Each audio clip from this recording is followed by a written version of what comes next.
Quanto a nós, temos um sumo sacerdote eminente que atravessou os céus, Jesus, o Filho de Deus. Por isso, permaneçamos firmes na profissão da fé. De fato, não temos um sumo sacerdote incapaz de se compadecer de nossas fraquezas, pois ele mesmo foi provado em tudo, à nossa semelhança, sem todavia pecar. Aproximemo-nos então, seguros e confiantes do trono da graça, para conseguirmos misericórdia e alcançarmos a graça do auxílio no momento oportuno. O amor de Deus em mim está também em você. Está vivo em nós, tem um nome é Jesus. A verdade, o caminho e a luz.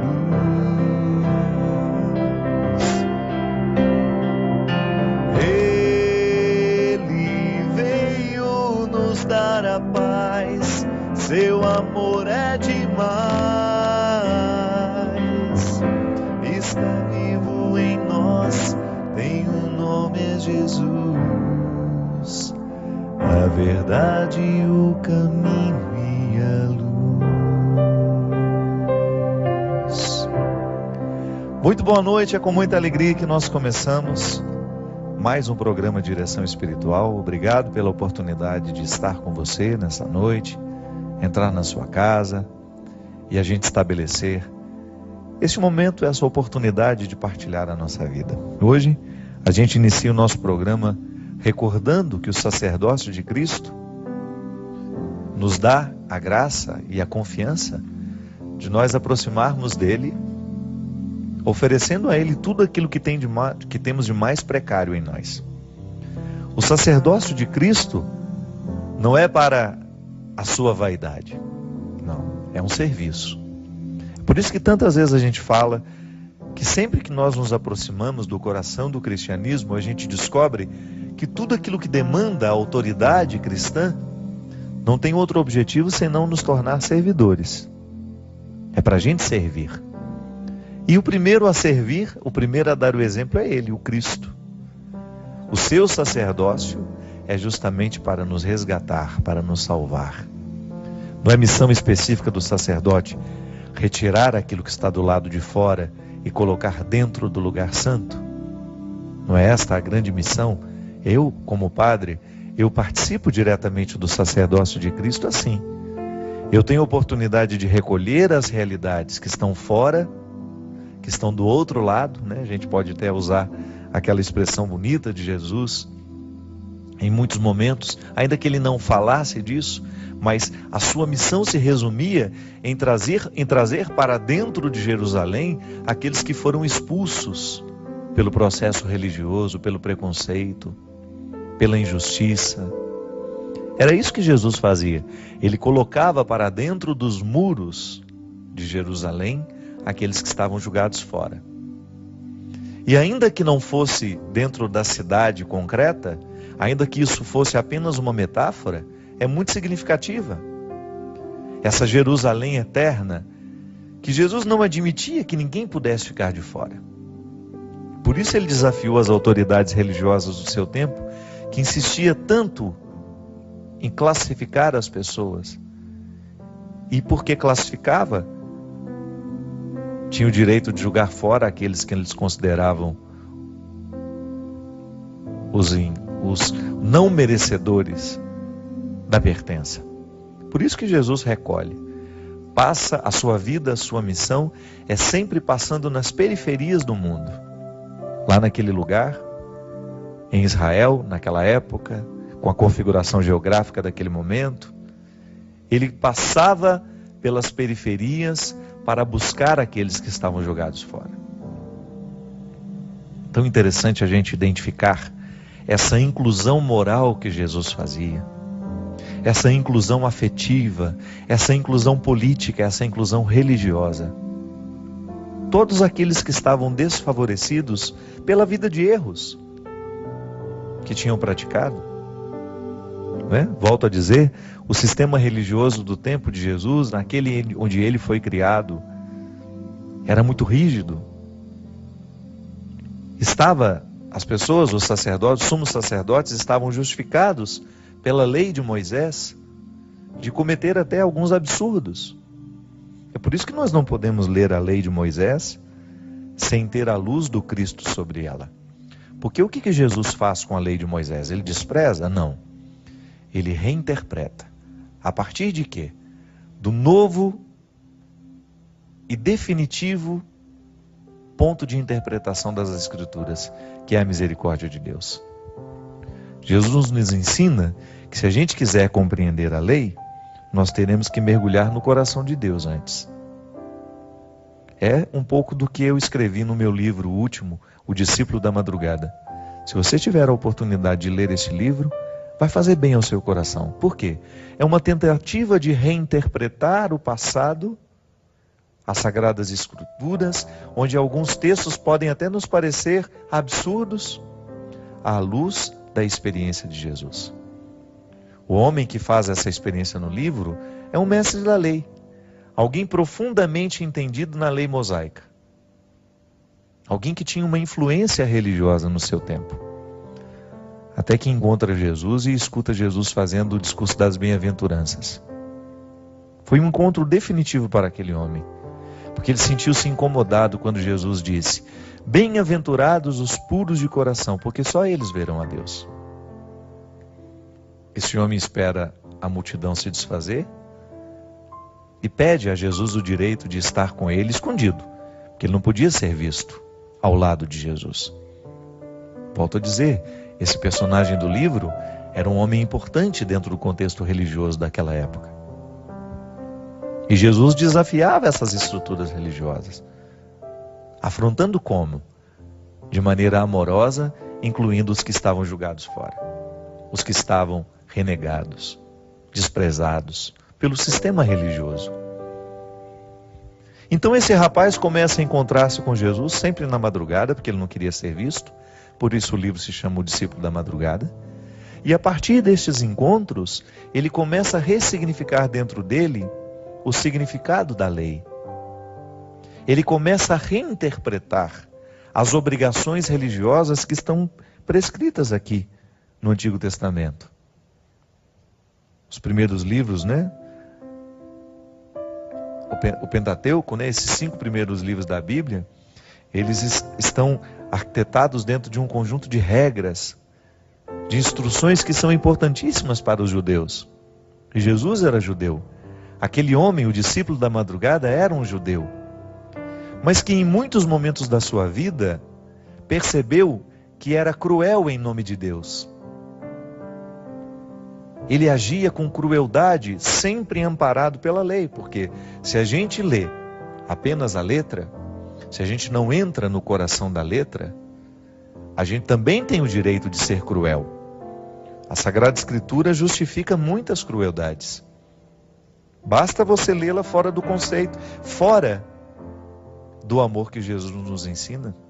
Essa Sagrada Escritura aqui pode nos autorizar a matar os nossos irmãos, pode nos autorizar o preconceito, pode nos autorizar a desprezar o outro porque pecou.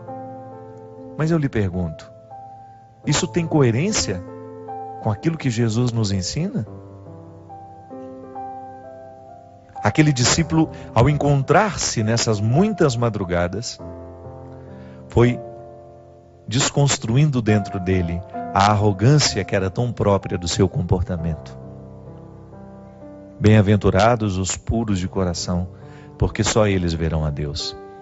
Essa frase abriu um caminho, uma nova estrutura na vida daquele homem, que aos poucos foi colhendo do coração de Jesus tudo aquilo que ele precisava para compreender a lei da maneira certa. Então esse discípulo da madrugada fez uma bonita experiência de perceber que a lei é um recado amoroso de Deus a nós, nos motivando a amar aqueles que encontrarmos pela vida. Que nós não temos o direito, porque o outro pecou, a gente o despreza, porque o outro pecou, a gente se sente melhor que ele. Não. É o contrário. Quando a gente olha a fraqueza do nosso irmão, a gente de alguma maneira está vendo a nossa também. Não é que nós vamos ficar eternamente passando a mão na cabeça um do outro e nos permitindo o erro, não é não. A gente vai lutar sempre para não errar, mas sempre que errar, a postura de todo cristão é o recomeço. Não há outro caminho para nós. Jesus não nos ensinou a mágoa, Jesus não nos ensinou o ressentimento. Ele nos ensinou a justiça. Você ter o direito de pontuar, você ter o direito de se colocar, de esclarecer, de buscar essa verdade, de romper com tudo aquilo que possa ser nocivo à sua vida, mas Ele não nos deu o direito de nos sentirmos melhores que ninguém. A palavra de Jesus só nos autoriza a simplicidade, despojamento, amor ao próximo, verdade, justiça. E aquele discípulo, ao mergulhar no coração de Jesus, ele foi tendo a oportunidade de retirar aquele poder opressor que a lei representava para ele e que ele acabava jogando sobre as costas dos outros que o ouviam. Interessante isso, né? Porque nós que somos pregadores, quantas vezes nós também corremos o risco de impor sobre os outros os fardos que são nossos? É por isso que a gente precisa ser muito sincero diante de Deus. A minha experiência de Deus precisa libertar o meu coração de todas as minhas amarras para que eu tenha condições de pregar com muita liberdade o Evangelho do Senhor a você que está aí, precisando de ouvir essa palavra hoje. Eu não posso jogar sobre você os meus traumas, os meus medos, não. Nem tampouco tenho o direito de ensinar um Deus vingativo conforme eu havia aprendido um dia. Eu tenho que lhe ensinar o Deus que Jesus me revela. O Deus que Jesus revelou à igreja e que revela ainda hoje, porque essa revelação, embora tenha terminado com a morte do último dos apóstolos, ela continua sendo atualizada. É o Espírito Santo que, ao soprar sobre nós, que somos igreja, vai fazendo com que essa revelação continue sendo nova para nós. Tudo já está revelado, mas nem tudo ainda compreendemos. Então a igreja é este tempo da compreensão, da luta. Por isso nós invocamos o Espírito sobre nós. Para que a gente não caminhe nos equívocos, para que a gente não incorra em erros. E eu não posso, como pregador, como padre, incorrer neste erro de lhe ensinar um Deus errado. E sempre que eu abro o Evangelho, sempre que eu abro as cartas apostólicas, aqui hoje, de maneira especial, esse texto de São Paulo escrito aos Hebreus, nos motivando a ter confiança para a gente se aproximar de Jesus, o sumo sacerdote, que é capaz de compreender todas as nossas fraquezas. Sabe, minha gente, às vezes eu fico pensando que nós não precisamos de muita coisa na vida. Às vezes nós só precisamos disso. De alguém que nos dê coragem, condições de expor a nossa fragilidade, de expor a nossa fraqueza. Tantas pessoas dão errado na vida porque eles faltaram oportunidade de expor as suas fraquezas. Tanta gente eu vejo perdida nas suas arrogâncias, nas suas prepotências, porque faltou essa oportunidade. Olha, seja simples aqui, exponha o seu coração, exponha os seus erros, sem medo de qualquer julgamento ou de qualquer outra palavra que possa te tornar ainda, te fazer sentir pior do que você já se sente. Mesmo porque toda correção, e é Jesus que também nos ensina, tem que ser feita de maneira amorosa. Não é no grito que a gente convence alguém a ser melhor. Não. É através de atitudes amorosas que aos poucos vão lapidando os nossos excessos. Por isso eu não tenho medo de errar, que a misericórdia é o ponto alto da revelação. Só nos faltava isso entender.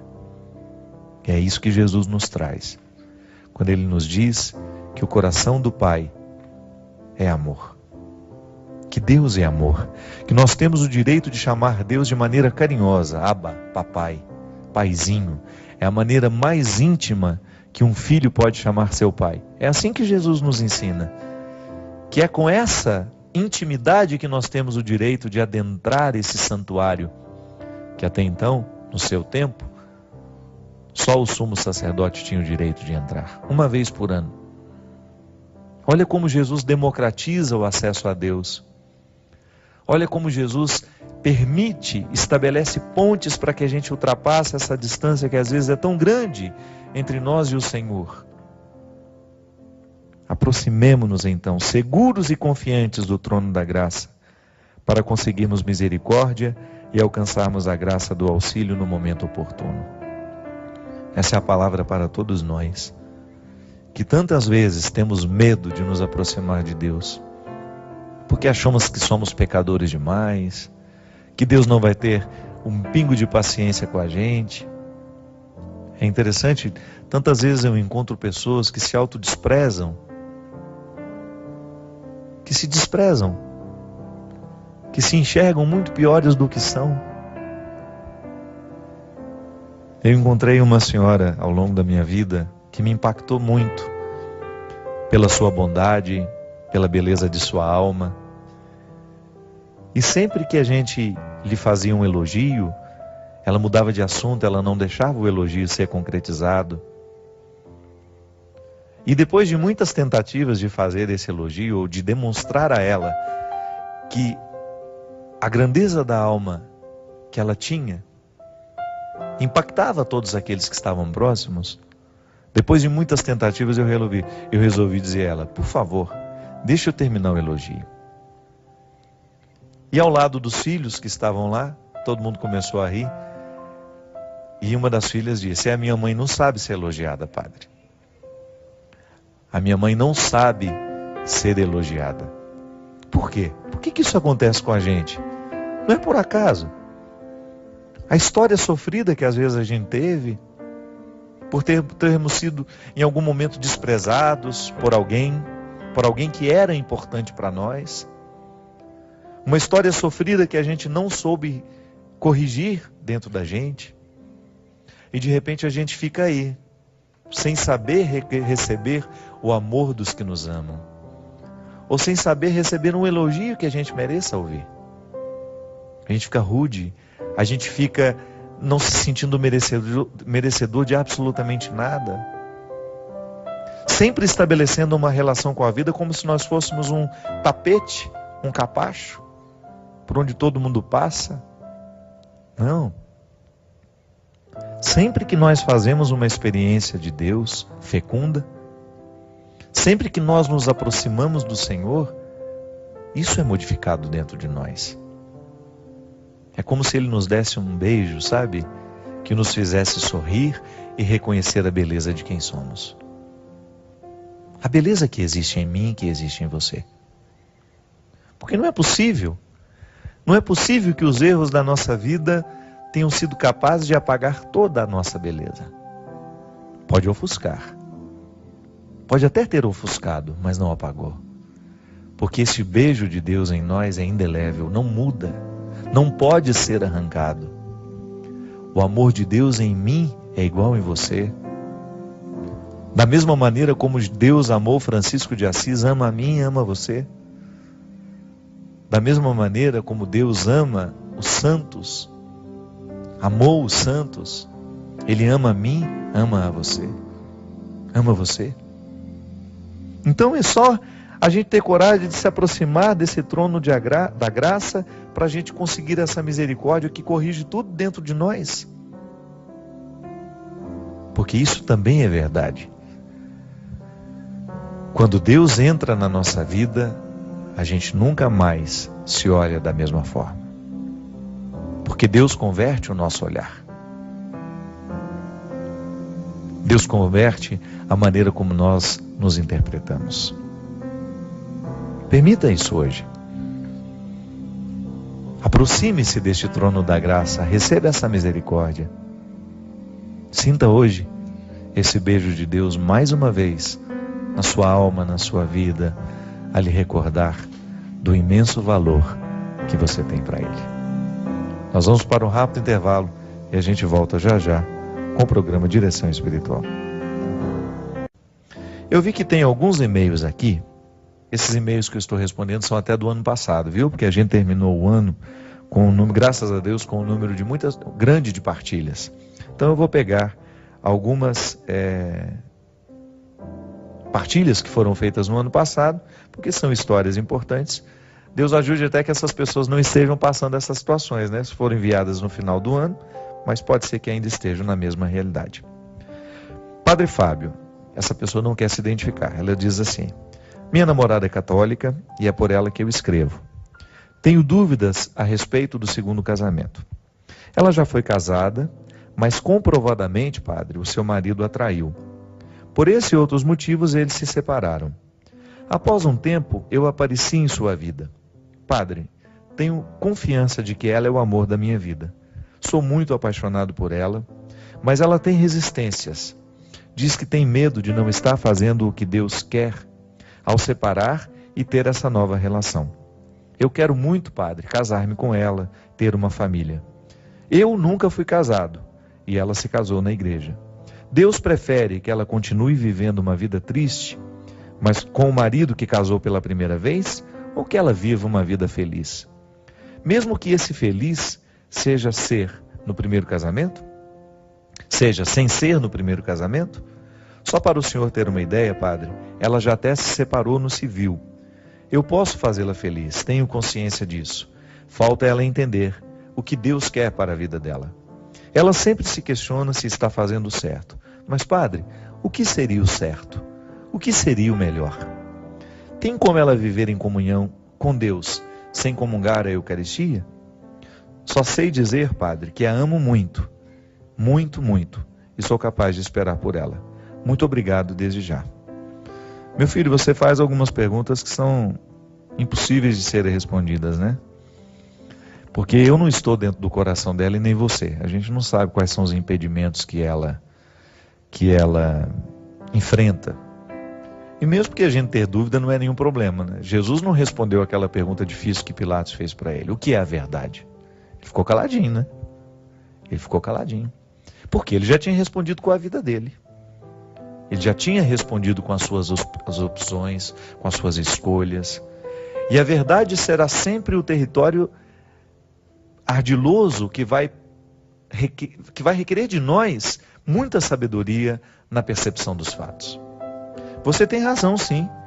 É muito triste a gente ver pessoas amarradas em relacionamentos onde não existe amor, só porque houve uma oficialização de um relacionamento ali perante o padre. Mas a igreja é muito sábia ao reconhecer que nem sempre aqueles casamentos que a gente acha que aconteceram de fato.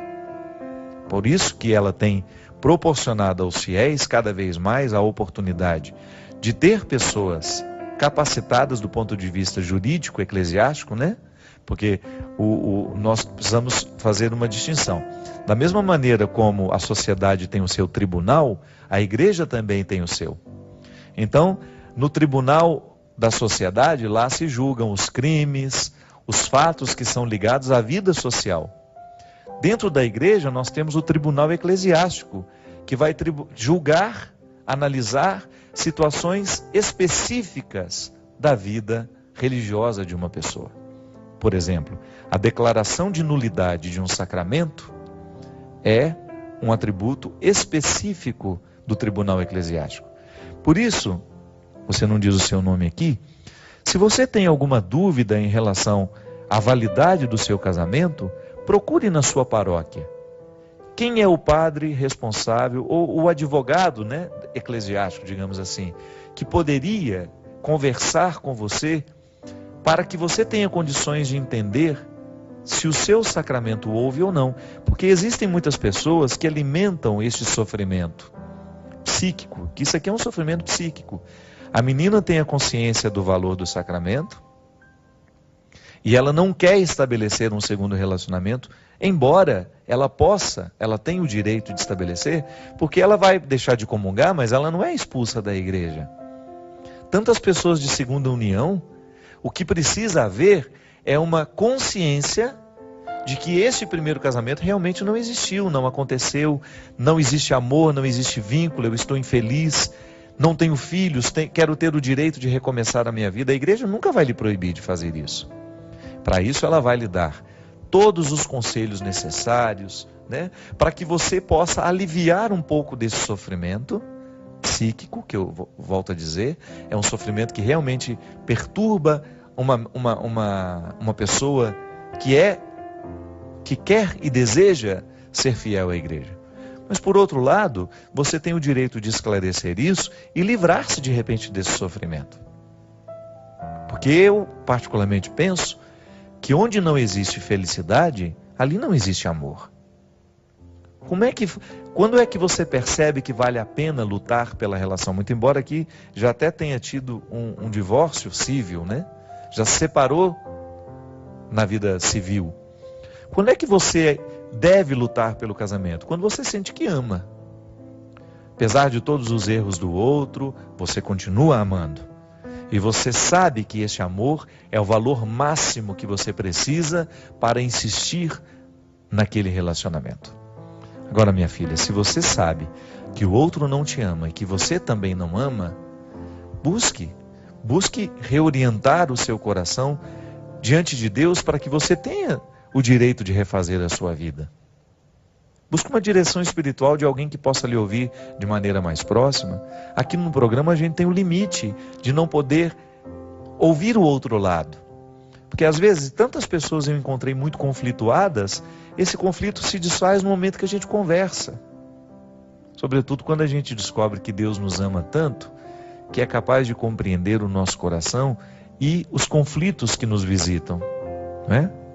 Então muitos casais, muitas pessoas que já se separaram e que têm uma dificuldade de estabelecer um novo relacionamento, porque têm essa consciência cristã de que não seria correto, também precisam ser visitadas pela graça de Deus. Porque às vezes Deus vai reconstruir a sua vida ao lado de uma outra pessoa. E quem sabe você vai ter até a graça de ser encaminhada, de ser esclarecida, de você chegar à conclusão de que seu primeiro casamento nem aconteceu. Porque a igreja não pode anular um casamento. Nunca diga isso, tá? Você que já teve a declaração de nulidade do seu casamento. Você nunca pode falar, a igreja anulou o meu casamento. Não. A igreja não pode anular um sacramento. Ela pode declarar que não houve. Porque para um casal se casar, inclusive esse é um erro também, né? Ah, o padre que celebrou o meu casamento é fulano de tal. Não, o padre não celebrou o seu casamento. Quem celebrou o seu casamento foi você e seu marido. Os cônjuges são os celebrantes. O padre é o presidente da celebração. Se você falar que eu celebrei seu casamento, você está falando que casou comigo. E eu não me casei com você. Você se casou com seu marido. Então, quem celebrou foi você e ele. O padre apenas presidiu. Então, quando a igreja analisa, e por diversas razões, que são jurídicas, que é o advogado da cúria que vai lhe orientar, se há algum indício do seu casamento não ter acontecido. Então, padre, mas o que aconteceu lá na igreja aquele dia? Um teatro. Porque o que nos casa não é aquele rito somente. O que nos casa é a consciência que está aberta à união. Porque Deus, minha gente, visita a nossa consciência. Ou você acha que Deus fica parado nos álbuns de fotografia? Não. Deus não para nos estereótipos. Então o padre pode estar lá muito bem intencionado, presidindo uma celebração de um casal que não está se casando. Porque existem no coração daqueles que estão se casando, elementos que deixam o sacramento nulo. Então o casamento não houve. O que houve como se tivesse sido um ensaio dentro da igreja. Um teatro dentro da igreja. Onde a gente participou, você trocou de roupa, foi lá, deu presente. E o casamento não houve.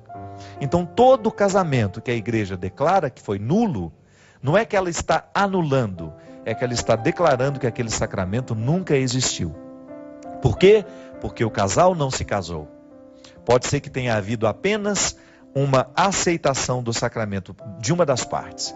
Digamos que você foi a esposa, você se preparou bem para o casamento, você tinha toda a consciência do que você estava celebrando e seu noivo não estava nem aí para aquilo que estava acontecendo. Então, infelizmente, o casamento não acontece de um lado só. É por isso que a gente insiste no curso de noivos. É por isso que a gente insiste na maturidade do namoro. Para que quando você decidir que vai se casar, você tenha consciência de tudo o que significa o seu casamento. Então, por exemplo, você se casou com uma pessoa e aos poucos você descobriu que ela tinha um desvio de personalidade que você nunca notou durante o tempo de namoro. Isso a igreja declara que o casamento não houve, porque, usando a linguagem jurídica, houve um erro de pessoa. Acho que é isso mesmo que no processo é colocado. Houve um erro de pessoa. Eu achei, durante todo o tempo do nosso namoro, nós namoramos 2, 3 anos, e o meu marido escondeu esse aspecto da personalidade dele, que prejudica demais o nosso relacionamento como casados. Pronto. É por isso que o namoro é um tempo de aprendizado. É um tempo de conhecimento. Namoro, minha gente, é uma época que tem que ter a oportunidade constante de término. Namoro pode terminar a qualquer hora. Por quê? Porque ali você está numa convivência mais próxima, identificando os aspectos da personalidade do seu marido, do seu futuro marido, para você saber se você quer aquilo para você. O homem, ao namorar uma moça, ele está observando todas as dimensões, se ela quer ter filho, se ela tem paciência com criança, porque isso também é um fator para declarar nulidade. Quando você casa, você descobre que a sua esposa era estéril e ela sabia e nunca lhe disse isso. E você casou querendo ter filho. Você casou enganado. Tá vendo? É um erro. O outro não tem o direito de ocultar. Tudo isso são elementos que fazem com que o namoro seja um tempo frutuoso. Então, ao namorar, você vai percebendo se aquela pessoa com quem você está se relacionando pode ser a sua esposa, pode ser o seu esposo.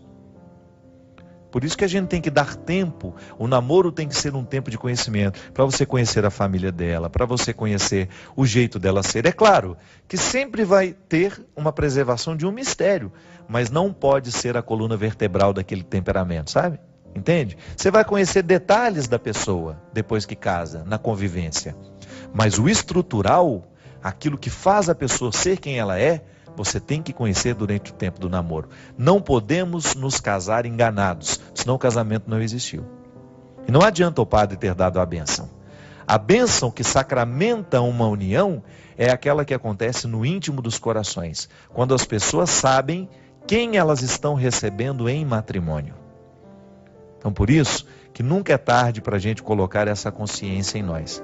E você que tem filhos, já vai orientando o seu filho, a sua filha assim: se quer fazer um casamento cristão, que faça do jeito certo. Se quer fazer um casamento católico, que faça da maneira correta. É por isso que em muitas dioceses, os bispos não aceitam, e com razão, casamentos fora da igreja, casamento no sítio, casamento ali, casamento ali. Por quê? Porque casamento não é teatro. É uma manifestação pública do amor que a gente tem um pelo outro e da comunidade que nos recebe. Você já vê a seriedade do casamento no momento em que eles organizam tudo isso. Na própria consciência que a noiva, que o noivo tem. Claro, existem lugares que o bispo permite, não tem nenhum problema. Se o bispo permite, se é possível que essa cerimônia seja feita ao ar livre, na casa de uma pessoa, não é nenhum problema não. Eu não sou contra isso. Eu sou contra quando é aquela situação em que a pessoa não tem a mínima compreensão do significado do matrimônio e ela está só preocupada na festa que ela vai fazer, nos convidados que ela vai receber, no vestido que ela vai vestir, nas flores que enfeitarão. Não é isso casamento. Casamento você pode casar numa capelinha sem ninguém presente, só você, o padre, sua mãe, seu pai, alguns amigos. E se aquilo for de fato uma união de duas almas, é a cerimônia mais bonita que um casal pode realizar. A cerimônia mais bonita de casamento que você pode realizar é quando as suas almas estão preparadas para essa união. Aí sim o casamento é bonito, o casamento é válido.